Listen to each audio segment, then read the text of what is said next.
32-year-old Myanmar national dies in detention center inside Sajiwa jail in Imphal. Body handed over to NGO based in Moray for conducting last rites.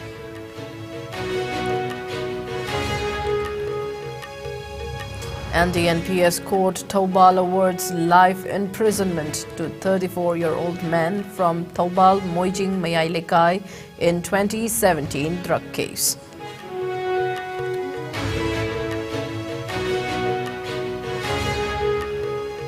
Chief Minister Nongthombam Birane says government considering introducing more e-vehicles in line with country's target to reach net zero emissions by 2070. Assembly polls in Nagaland and Meghalaya by and large peaceful. Over 75.49 voter turnout recorded in Nagaland till 3 p.m.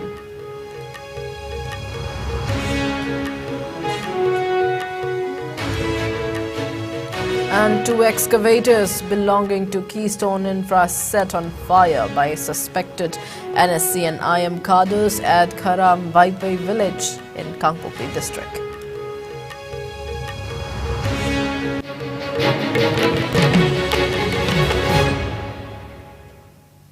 Good evening, you're watching IS Primetime English News and I'm LAITHANGBAM Monika with you.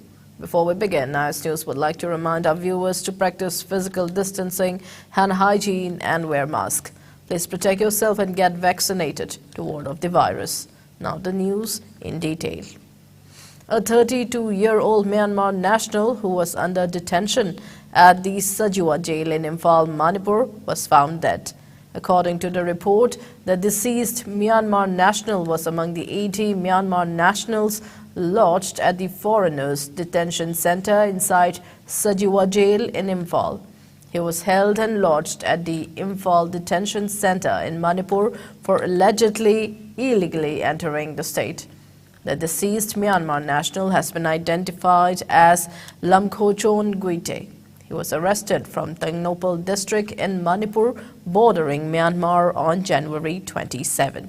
Guite hails from Sayarsan village, Tammu township under Saigang region in Myanmar that shares border with Manipur and Mizoram. He was found dead inside his cell on Sunday morning.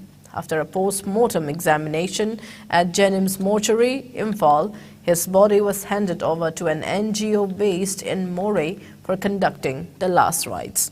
He suffered a cardiac arrest while in sleep, sources informed.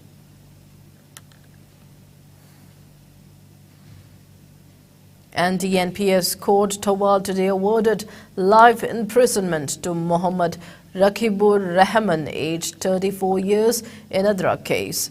Earlier, Special Judge NPS Thoubal Bini Ngangom convicted Mohammad Rakibur Rahman under Section 21 Clause C of NPS Act and fixed February 27 for announcement of the quantum of punishment. Mohammad Rakibur Rahman was arrested along with 1 kilogram of brown sugar by a team of NAB Manipur from Thoubal Moijing Lamkai on December 1, 2017. Mohammad Rakibur Rahman, son of MV Hasamuddin, is a resident of Moijing Mayailekai in Thoubal district.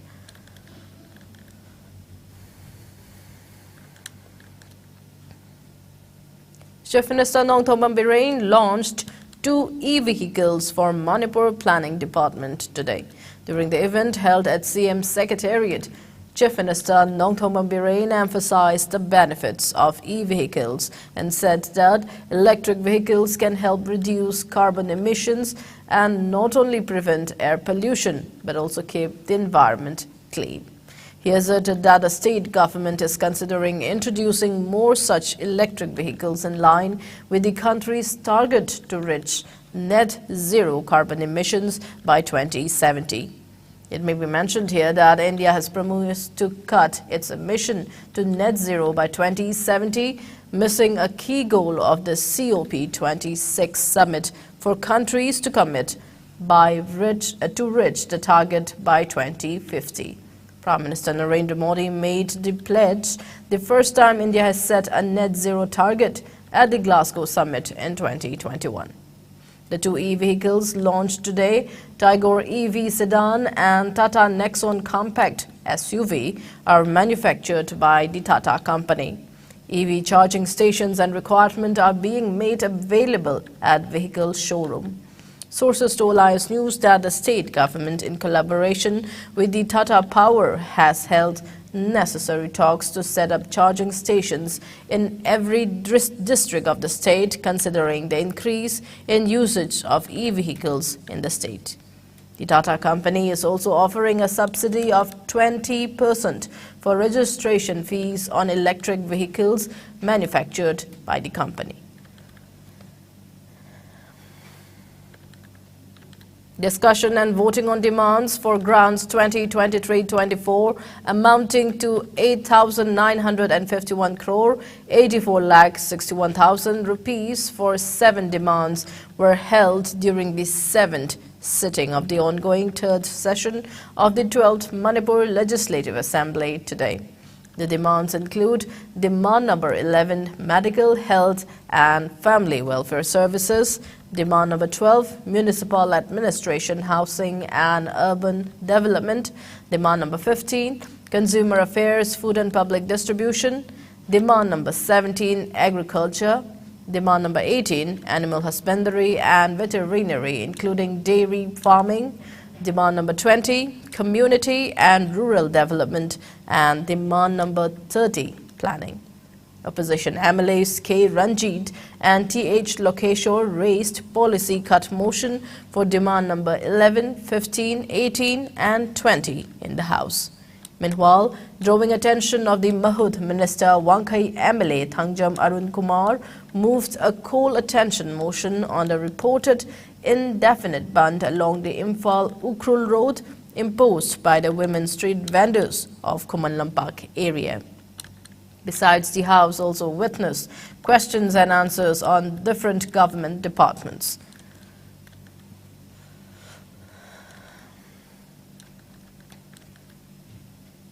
As part of War on Drugs 2.0, a team of NAB police station today arrested one individual at Khangwai Bazaar along with 37 solved cases containing suspected heroin weighing 487 grams. He has been identified as Lukojin Kipgain, aged 33 years, son of late Henzagam Kipgain of Tuibong Zion Veng, Churachandpur district.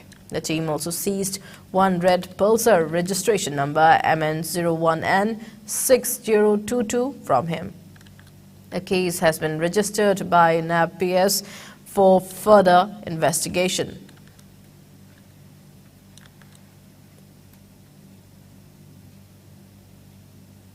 A voter turnout of 75.49% was recorded in Nagaland till 3 p.m. as the polling began amid tight security today, the Election Commission of India said on Monday.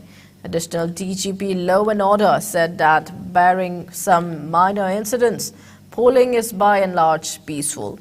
Chief Minister Nefu Rio casted his vote at Government Middle School polling booth under Northern Angami 2 Assembly seat. Rio appealed all eligible voters in Nagaland, especially those voting for the first time, to turn out in record numbers and cast their vote today. Rio also extended his best wishes to all the candidates.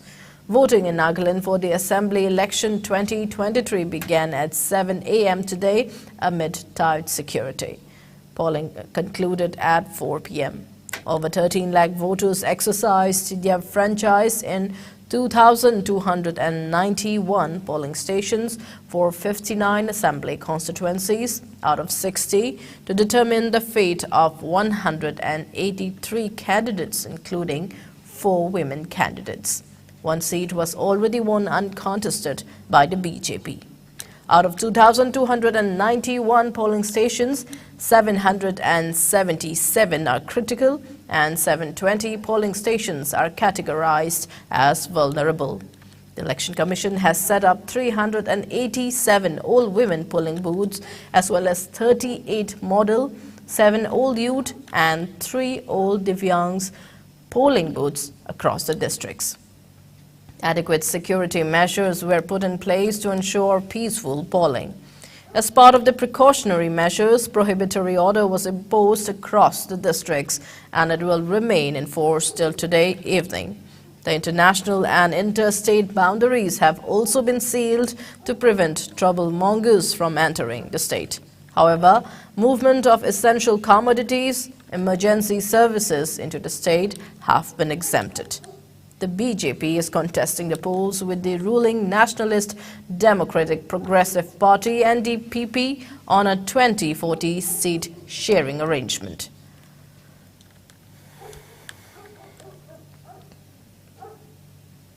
While in Meghalaya, over 44.73% voters exercised their franchise by 1 p.m.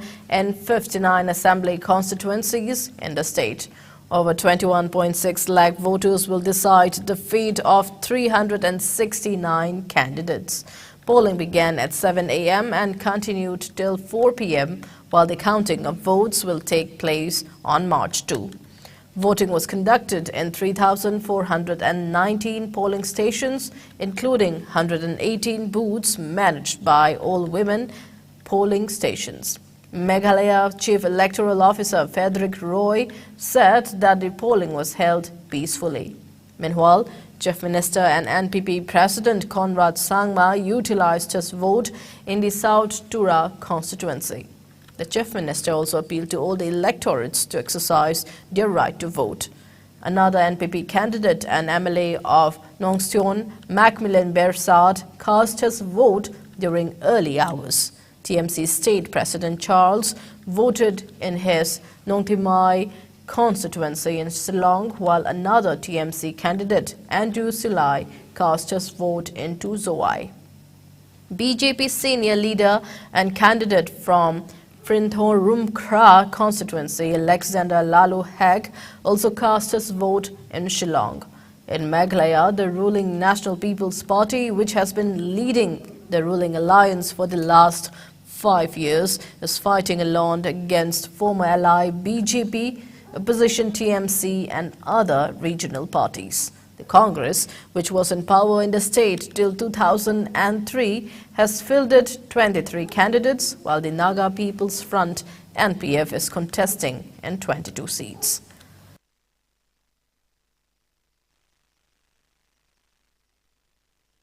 Two excavators belonging to Keystone Infra, a construction company, were set on fire by unknown persons suspected to be members of NSC and IM at Karam Vaipe village in Kangpokpi district in the early morning of February 25. The incident happened around 6 a.m. when the driver and the helpers were sleeping in a shade. The unknown persons also allegedly left a 9mm bullet at the incident site with a note warning and cautioning not to highlight the incident to the media. Reportedly, no FIR over the incident has been registered till now. However, investigations are underway as per sources. It is suspected that NSC and IM cadres were behind the incident in retaliation to failure to meet extortion, sources informed. The company also repeatedly threatened in the past by unknown people, and that one excavator belonging to the same company was set ablaze by unidentified people on February 20 at IIIT Mayankang in Senapati district.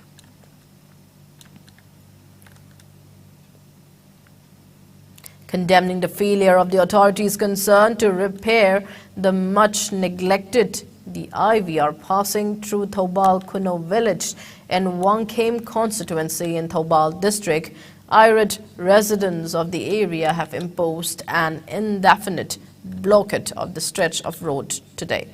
Speaking to media on the sidelines of the protest, President of Thobal Kuno Meira Paibi, Rita Tayenjam, highlighted the plight facing the locals and passers-by owing to the dilapidated condition of the road. She said that the last repair of the road was done 7 to 8 years ago. She maintained that as TMC's composting and segregation shed is located in the village, plying of garbage truck and heavy vehicles carrying heavy loads has largely damaged the roads. She maintained that the Mahut minister had assured to repair the road during his visit to inaugurate the composting and segregation shed, but to no avail till date. The Mairapavi president expressed discontentment over the failure of the authorities concerned to look into the matter. She further appealed to the government to repair the much neglected road, considering the plight of the locals at the earliest.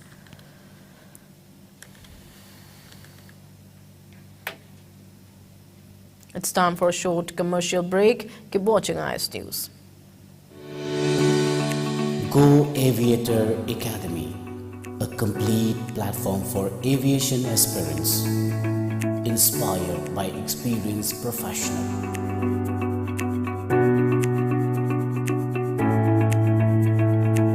Come and join with us, a course designed for cabin crew and ground staff to help turn your dreams into reality.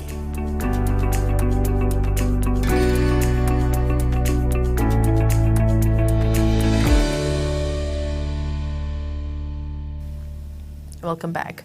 Residents of LAITHANGBAM Musikul carried out a protest demonstration at the locality today to denounce the ID blast in which a construction worker was injured yesterday.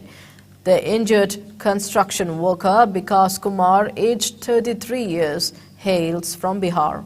Taking part in the protest, Secretary of LAITHANGBAM Mairapavi Naurem Memcha condemned the incident. She said the blast created panic and fierce psychosis among the locals of the area. She expressed discontentment over the increase in occurrence of such incidents in various parts of the state, adding that many protest demonstrations were also carried out by the public against the same. She urged all the concerned to resolve any matter through dialogue and not by violent means. She appealed to all the concerned to not repeat such incidents in future. The Mairapavi secretary further urged the state government and authorities concerned to look into the matter at the earliest.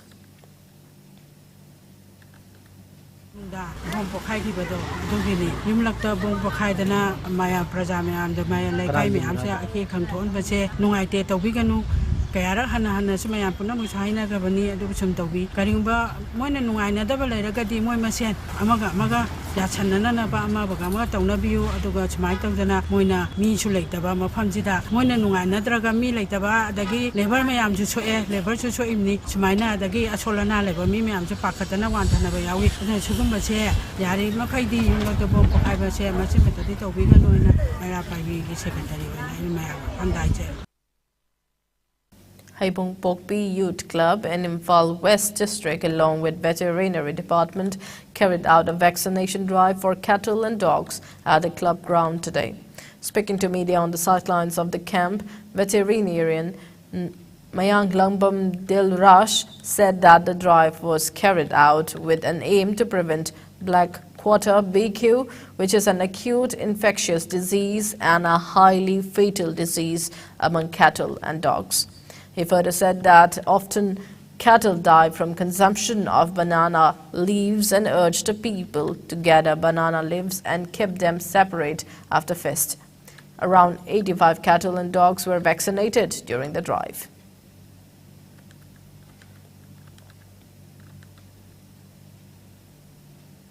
Mantripukhi Battalion Assam Rifles under the aegis of Headquarter IGAR South organized a function to distribute solar lights to Biramangol College, Sawongbong, Imphal East today. In continuation of its effort to reach out to local populace, Assam Rifles conducts various welfare and developmental activities to win the hearts of the local populace and boost the image of the armed forces among the local people. A total of 6 solar lights were handed over to the Biramangol College, which are beneficial in enhancing the security of the college during night.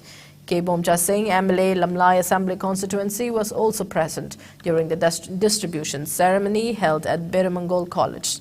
MLA Bomcha, college principal, staffs and students expressed their profound gratitude to the Assam Rifles for extending all the help and support.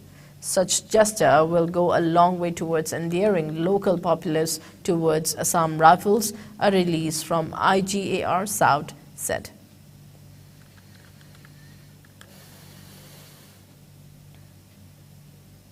In the past 24 hours, Manipur reported 0 coronavirus cases. According to the latest updates from the Manipur COVID-19 Command Control Room, 8 persons were given COVID-19 vaccines on February 26. A total of 108 samples were tested in the past 24 hours. The recovery rate now stands at 98.46%. COVID positive daily remains at 1,39,924, with the death toll remains static at 2,149.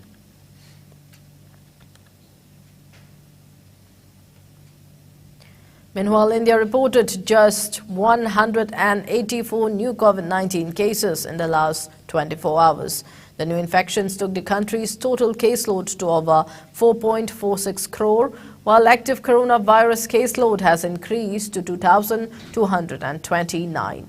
As per the Ministry of Health and Family Welfare, the death toll stands at 5,30,770, with no new deaths in the last 24 hours. Meanwhile, the number of people who have recuperated from the disease has gone up to 4,41,53,099, with 203 recoveries in the last 24 hours.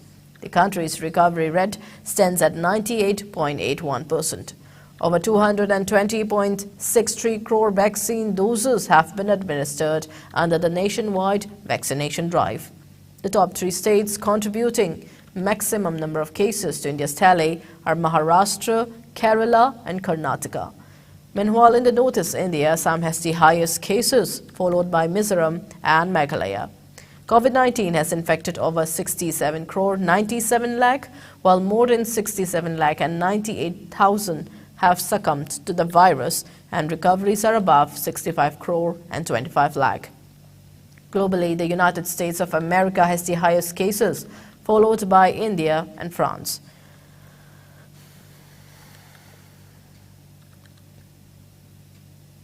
Now the sports news. A newly constructed sports pavilion was inaugurated at Awang Sekmai today. Awang Sekmai Scheduled Caste Development Committee ASSCDC funded the entire construction of the pavilion without any assistance from the government. Committee President Khairakpam Surjamani inaugurated the newly construction pavilion. Speaking at the event, Surjamani said that the committee initiated the construction of the Sekmai Makha Leka Sports Pavilion worth around 8.5 lakh rupees to facilitate and encourage the budding players of the area. He mentioned that similar pavilions were constructed in 4 areas of Awang Sekmai earlier. He assured that the committee will continue to carry out initiatives to facilitate the sports persons and urge the public to extend their support and cooperation towards the same. Committee Secretary Khairakpam Ishwar Chandra, Vice President Yumlembam Sarad, former President of Patriotic Writers Forum Manipur Yaiskul Khairakpam, former Sekmai MLA Khairakpam Devendra, ASSCDC Treasurer Khairakpam Anil, and many people took part in the event.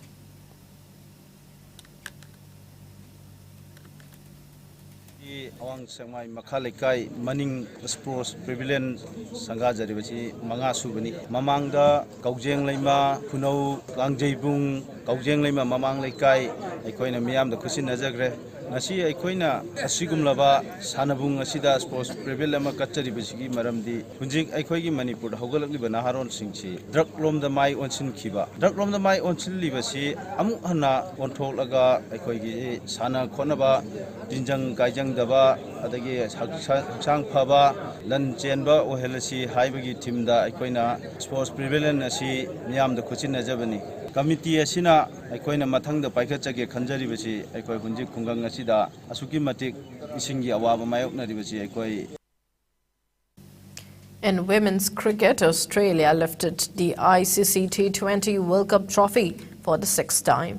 In the final match yesterday, they defeated South Africa by 19 runs at Newlands Cricket Ground in Cape Town.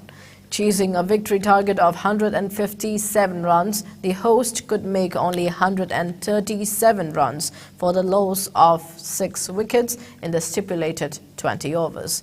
Laura scored 61 runs for South Africa. Earlier, winning the toss and deciding to bat first, Australia posted 156 for 6 in the allotted 20 overs. Bath top scored with unbeaten 74 runs for Australia. Their victory means Australia have now won 6 Women's T20 World Cup titles, and they have completed a three-peat under the captaincy of Meg Lannon, winning in 2018, 2020 and now in 2023.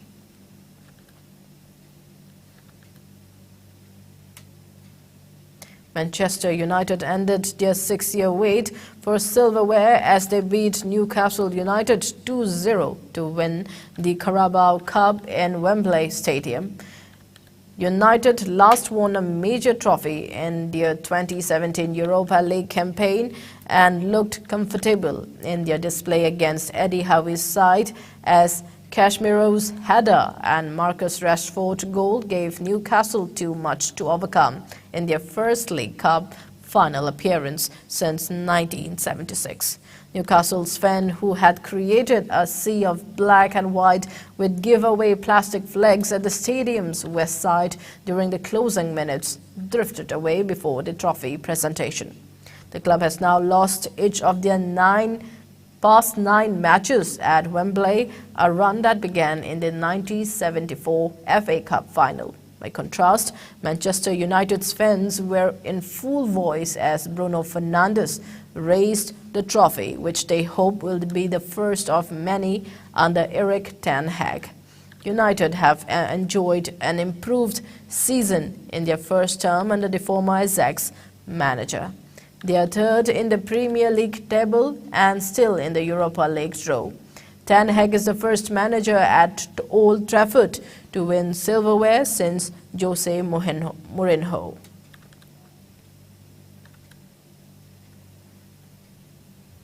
The headlines once again.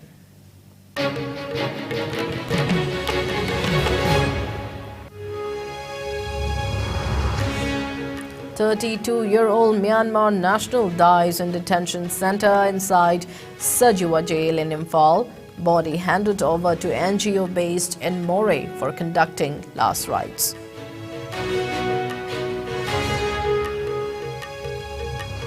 NDNPS court Taubal awards life imprisonment to 34-year-old man from Taubal Moising Mayalekai in the 2017 drug case.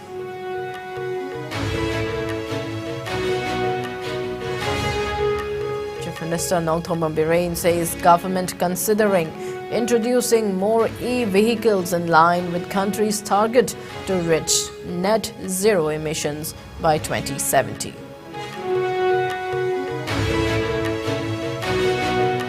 Assembly polls in Nagaland and Meghalaya by and large peaceful. Over 75.49 voter turnout recorded in Nagaland till 3 p.m.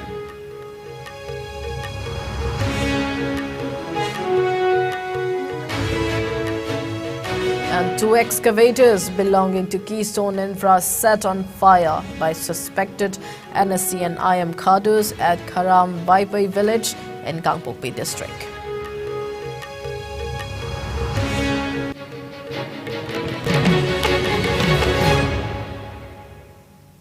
That's all we have for the time being. Keep watching IS News.